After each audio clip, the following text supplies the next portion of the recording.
Pertanyaan, dampak AI terhadap SWOT organisasi Anda seperti apa? Lebih daripada itu, apa respons AI terhadap SWOT organisasi Anda?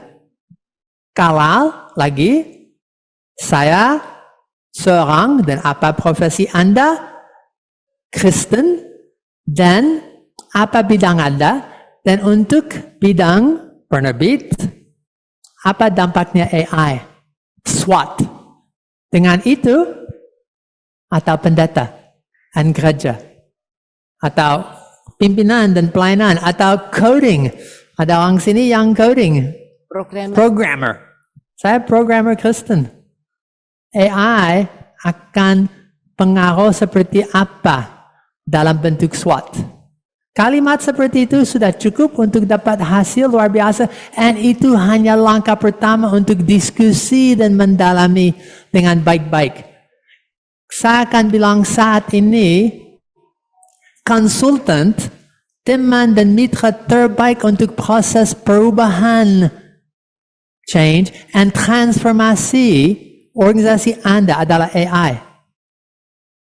Akan sangat menolong. Dan ini satu langkah. Sudah bisa SWOT? Tanya AI, dan sekarang diskusi perbedaan, persamaan. Dia mikir ini kesempatan yang baik juga. Oh, dia tidak mikir ini satu ancaman. Oh, karena bisa ini.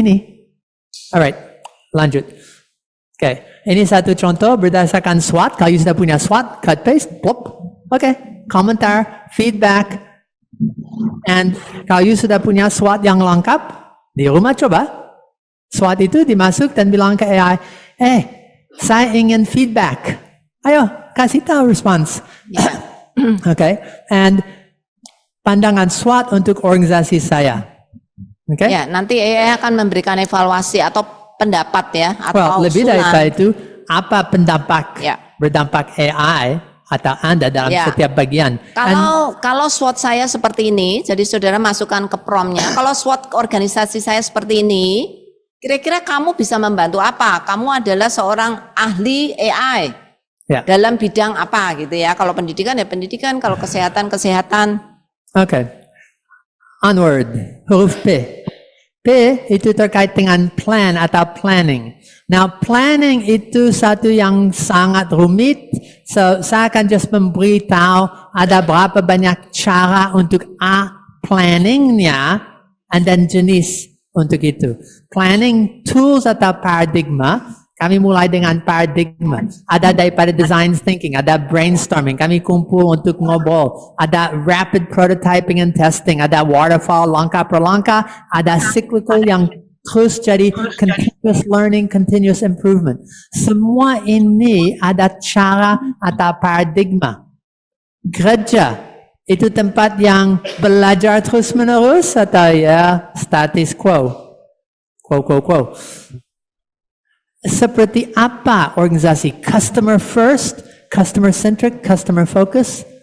Betul mempedulikan. Semua ini aspek daripada paradigma. Ini jadi lensa dan cara untuk proses planning.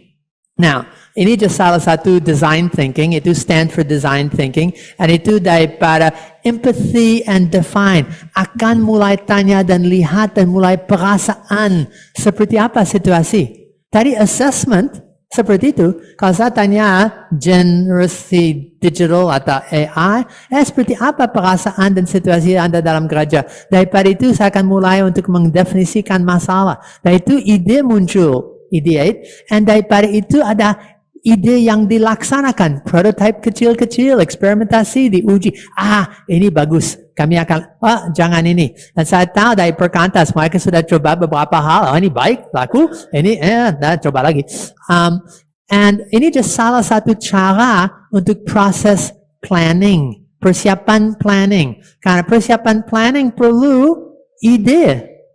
Itu perlu mikir, itu perlu satu sikap organisasi yang mau plan, yang mau maju, yang mau menjalankan. Dengan cara apa untuk itu? Okay. Then, what? Yeah, okay. And then planning models. Tadi itu paradigma, planning models. Dan ada berapa banyak sabda sudah lakukan daripada business process redesign or re-engineering yang lebih tepat, dari balance scorecard. Ingat balance scorecard? Ada yang dari sini dulu, recipe? Oh, yes. And world-class competitive advantage, core competencies. Semua ini adalah cara untuk bisa mikir dan planning. Lebih daripada itu, setiap cara ini dikembangkan dengan AI. Seperti apa? Agile. Dan ada buku-buku dalam bahasa Indonesia yang sangat baik tentang agile, bukan hanya programming, tapi organisasi yang agile. Dan dengan AI, lebih agile lagi. Sabda itu agile first. And kalau itu punya Scrum, itu pakai pace. And seterusnya. And bentuk dan struktur organisasi berubah berdasar itu. Okay? Nah, ini planning models kami akan lihat bersama beberapa sebagai gambar. Ini world class. World class manufacturing itu punya di dalam setiap pilar aspek-aspek yang penting. Kalau lihat competitive advantage. Competitive advantage, competitive scope, daripada industry leader, daripada differentiator, and semua ini ada models untuk planning. And berapa banyak models yang lain? Kalau lihat core competencies, and core competencies daripada customer-centric and semua aspek yang lain. Core competencies itu dilihat daripada internal, external, daripada customer, and daripada processes. Seperti business process re-engineering. Itu mulai daripada mutuskan, initiate change, ada process diagnosis and process redesign, business process redesign, and untuk mengintegrasi, reconstruct, re-engineer, transformasi organisasi diubah, and then proses baru terintegrasi. Ada banyak models yang lain.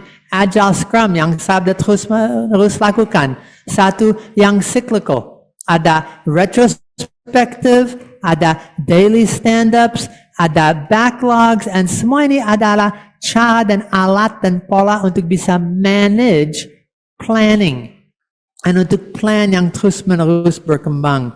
Saya memberi satu lagi, balance scorecard. Untuk hampir 10 tahun, Sabda pakai balance scorecard dengan atasnya modal apa? Alkitab. Return on effort. Dampak pelayanan. Di sayap kanan itu business process yang saat itu learning resources, publication, and semua aspek dari data dan contentnya. Di sayap kiri ada customer, ada relationships, ada interaction, ada bagaimana dengan mitra sampai semua pengguna dan komunitas. Dan di bagian bawah learning and growth, itu research, itu development, itu terus-menerus belajar, itu pesta MLC, dan semua daripada training internal sampai mengajak orang dari luar untuk belajar terus-menerus bersama.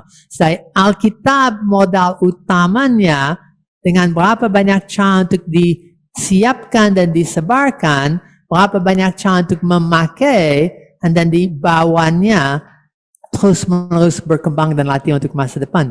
Satu model yang sangat bagus, dari sederhana, tapi di dalamnya ada key performance indicators, key success factors, and KSF's KPIs menolong untuk menjalankan itu.